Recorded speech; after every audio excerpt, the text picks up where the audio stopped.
Hello everyone, I am Shwetambri Sharma from KMS fashion. आज हम consequences of pre marital intimacy पढ़ने जा रहे हैं, जो कि हमारा फैमिली स्टडीज़ का टॉपिक है हमारे NTA UGC net JRF 2020 home science के लिए। सो बेसिकली सबसे पहले हम जानेंगे कि हमारा प्री मैरिटल इंटीमेसी क्या होती है। तो प्री मैरिटल इंटीमेसी का मतलब है, प्री मैरिटल मतलब कि शादी से पहले, और इंटीमेसी मीन्स क्लोजनेस। सो यहाँ पर हम कौन सी क्लोजनेस की बात कर रहे हैं? जो एक मेल और फीमेल के बीच में होता है, जो एक बॉय और गर्ल के बीच में होता है, बट मैरिज से पहले।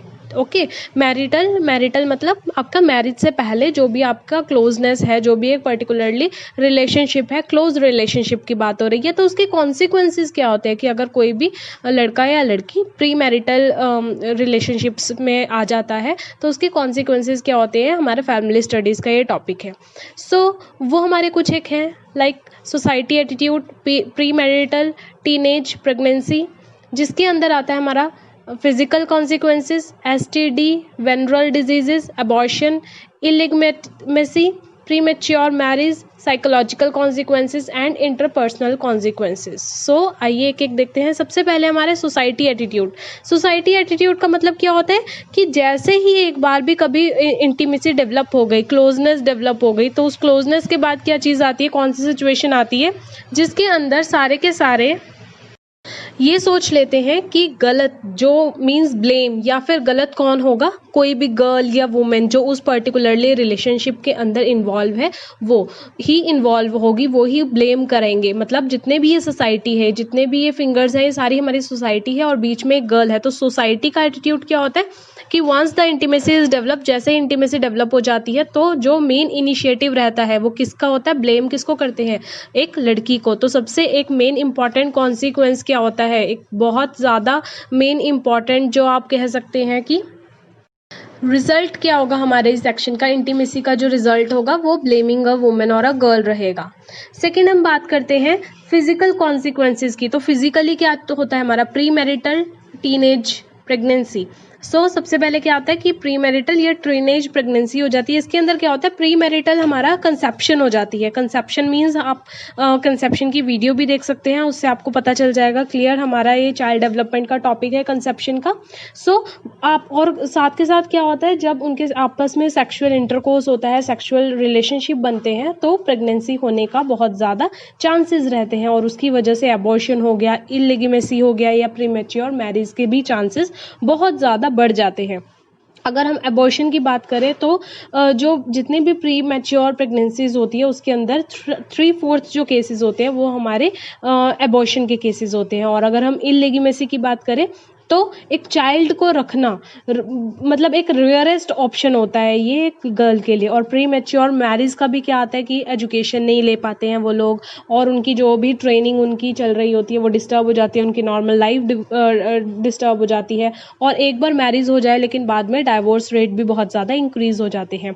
एंड इसी के साथ आता है हमारा एसटीडी या वर्नल डिजीजेस। तो साथ के साथ क्या होता है, हमें बहुत ज़्यादा प्रॉब्लम फेस करनी पड़ती है जब अगर कई बार ये जो इंटीमेसी होती है, जो ये प्री मैरिटल्स होते हैं, ये कई बार प्रॉस्टिट्यूट्स के साथ होते हैं और काफ़ी सारी डिजीज़ होने का, HIV एड्स होने का, और हाई रिस्क होता है इन्फेक्शन ट्रांसमिट होने का फ्रॉम पार्टनर्स टू पार्टनर्स। सो ये सारी की सारी चीज़ें हमारे फिजिकल कॉन्सिक्वेंसेज के अंदर लाई करती है। इसके बाद बात करते हैं हम साइकोलॉजिकल कॉन्सिक्वेंसेज के बारे में।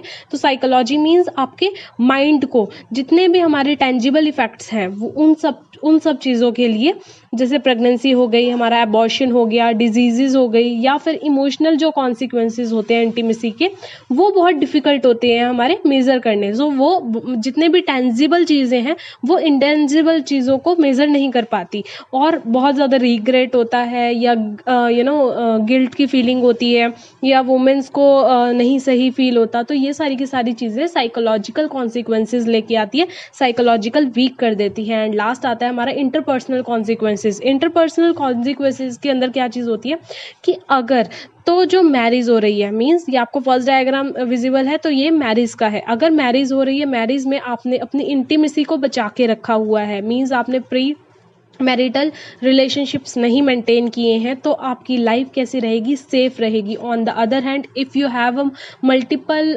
रिलेशनशिप आपकी मैरिज से पहले, So you have a great chance for separation, for divorce, for misunderstanding, or also कि you are not involved in your marriage because वो एक particularly relationship नहीं बन पाता. So ये सारे के सारे हमारे क्या आते हैं, ये कुछ एक हमारे consequences थे जो प्री मैरिटल इंटीमेसी की वजह से हो जाते हैं. और अगर हम इस सब से रिलेटेड क्वेश्चंस की बात करें तो क्वेश्चंस जैसे कि आपको क्वेश्चन आ सकता है कि what are the consequences of pre marital intimacy. Direct नहीं आता बट हम एक पर्टिकुलर टॉपिक की बात करते हैं, तो इसमें आपको पता होना चाहिए कि सोसाइटी का एटीट्यूड भी मायने रखता है. फिजिकल कॉन्सिक्वेंसेज भी आते हैं हमारे, साइकोलॉजिकल भी आते हैं और इंटरपर्सनल भी आते हैं. सो होपफुली आपको ये कंसेप्ट क्लियर हो गया होगा. प्लीज़ लाइक कीजिए, शेयर कीजिए, कमेंट कीजिए, सब्सक्राइब कीजिए KMS फैशन को. Till then good bye, have a nice day.